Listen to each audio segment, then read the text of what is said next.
said there's a broken gas line now? Yeah, just the gas. Yeah, it smells like gas. Of course. It sounds like gas. So guys, let me give you a little update. First of all, welcome to a brand new video. So if you missed in the last one, yeah, there's your problem right there. So you think there's a broken pipe in the ground? Yes, for sure. People, they're digging, hit a gas line. The gas people came out here, and now they're gonna have to charge the sewer people because they didn't call the like 811 dig to find out that there's a line right there, and they hit the line, so they have to pay for all that. The guy is like literally telling me not to walk over there with my camera because like the static electricity can ignite it and it can blow up. And I'm like, of course it can blow up. Like, in front of my house, man.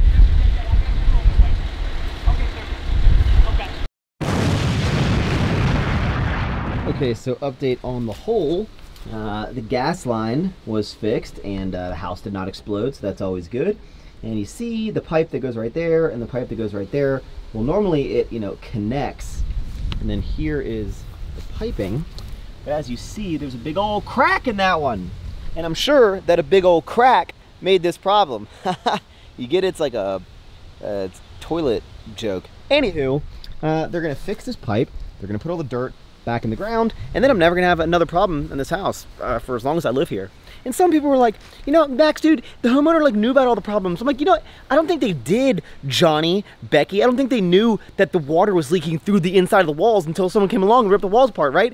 I don't think that they knew that the pipe 6 feet down and 40 feet from my house was broken. I don't think they knew that. Or they did. And I'm the sucker.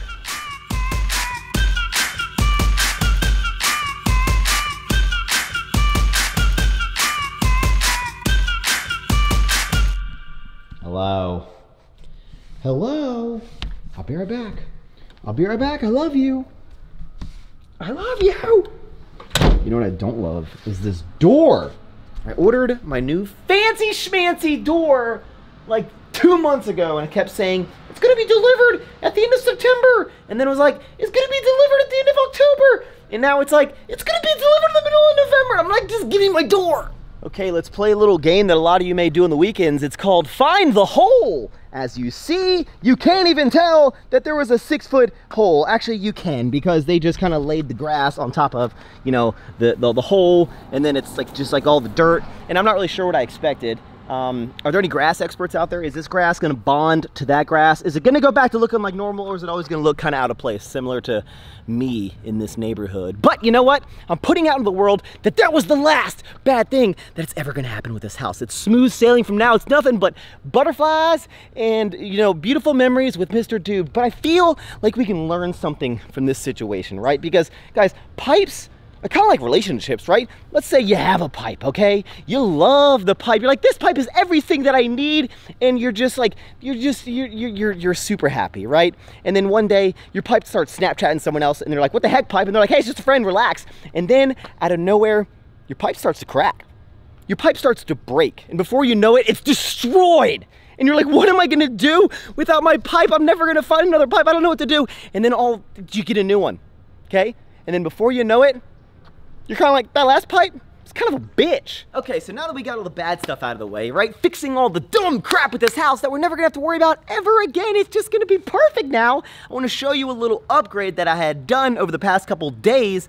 And I originally was gonna hold off on this because the original one, it like worked, right? It didn't look that bad. But when you go down the rabbit hole of renovations and you start changing everything and, you know, bringing it all into like this modern, elegant look, and then you have like the old one and you're like, I'm just gonna go ahead and do it, right? That's what I just basically did with this entire house. Is like, I'm gonna hold off on that, okay, let's just do it. I'm gonna hold off on that, okay, let's do it. I'm gonna hold off on this, okay, let's do it. And yeah, just check it out.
if you didn't realize what was happening, it was a new epoxy floor. So the old one was like this like green color and it was all like cracked and whatnot. So we went with a light gray and then a medium flake with gray, black, and white. And I think it just looks lovely. And we got the, oh, it looks so good with the Jeep. And if you remember, you know, we had to raise the doors. This is the first time that I've pulled the Jeep in here and it fits just lovely, even though I think I'm gonna put the big Jeep in like this third carport because I don't drive it as much, just on the weekends.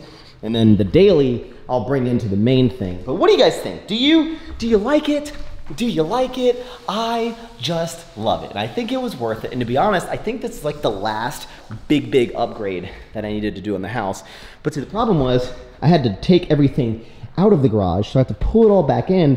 But like this stuff, this is what being a homeowner is like, right? It's like, I talked to my designer. I was like, hey, do I need to keep all this stuff? It's like, this is the tile for the fireplace, and this is for like the bathroom, and this is for like my master shower. And he's like, yeah, just keep it in case it ever like, you know, messes up. So you have this in case they don't, you know, make this color anymore. I'm like, so just in case it ever messes up for the next like 5 or 7 years, I need to keep this in my garage. I have to just like hoard all this stuff. And I'm like, I don't want to.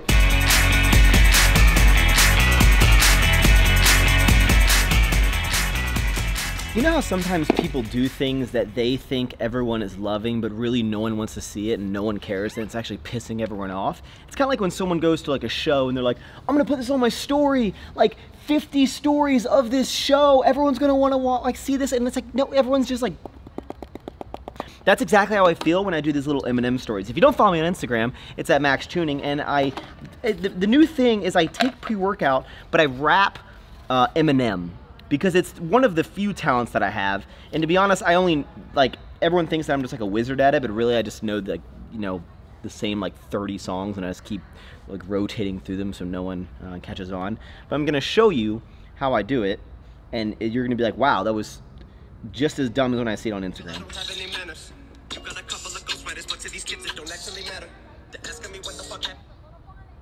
Hey. Hello.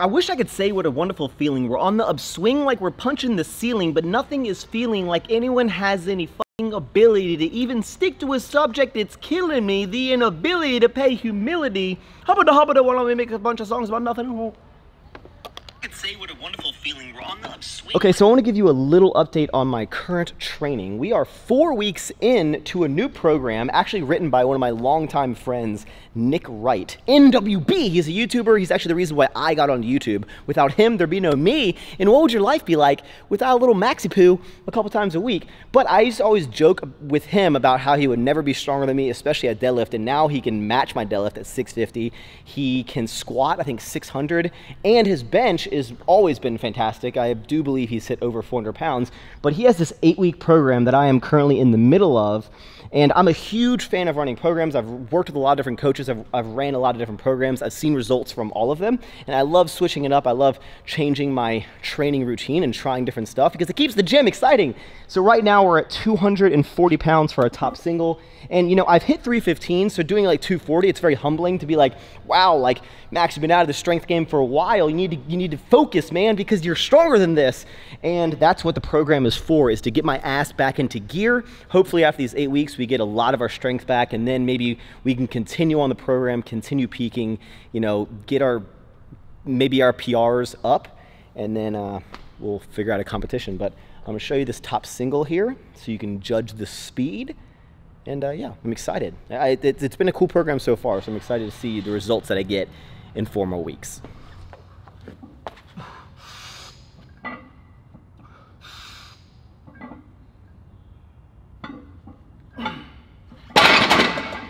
You know, not the fastest thing in the world, not the slowest thing in the world. You gotta trust in the process, okay? Do you guys want to know why I enjoy strength training or powerlifting over bodybuilding? I mean, I know I have the physique to do anything that I want, but I like that when you compete, it's quantifiable on your success. So in bodybuilding or physique, it's like, you know, someone's just opinion of whether you look better than someone else. Whereas when you compete in powerlifting, which I've done about 9 times, placed pretty well and beat my total in a lot of them. But it's because it's quantifiable. You either hit your numbers or you don't hit your numbers, right? Like, yeah, you can have a judge that's, you know, his depth is like, you know, average, right? And he gets like 1 red light. But for the most part, it is what it is. You either hit the lift or you didn't. I don't want someone's opinion basing how well I do at a competition. What's up, Joe? Am I interrupting something? Yeah, I was motivating people to strength train. Straight, you gotta get strong. Well, it's better than... You gotta get angry. That's right. But now I have to go because... Guess who I have a call with in like 30 minutes? William Sonoma. Close.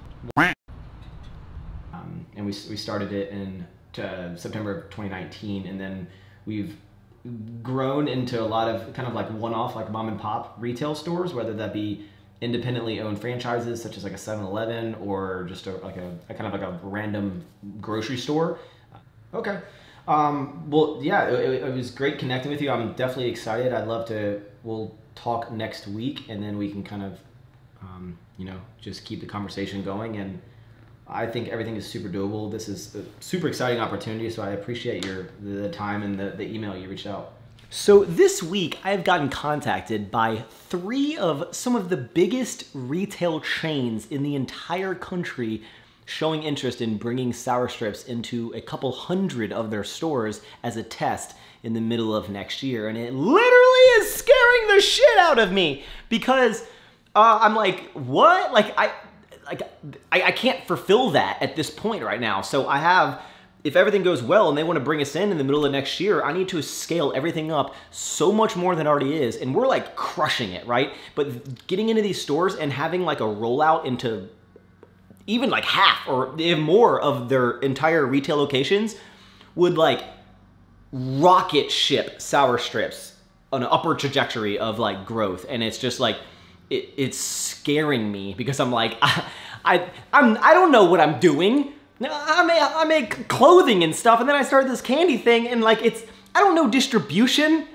I don't know confectionery. I don't know the food and beverage industry. I'm like, what did I get myself into? I need to grow everything.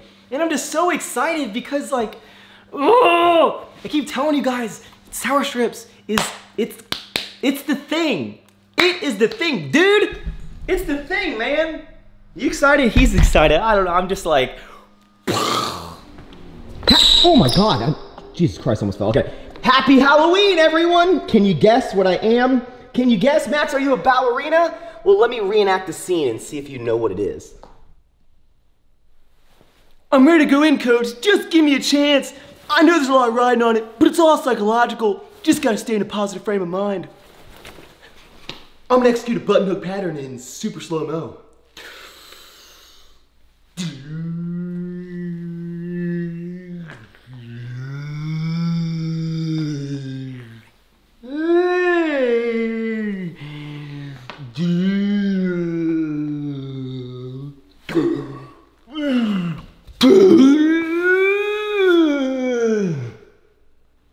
Let's see that. And instant replay.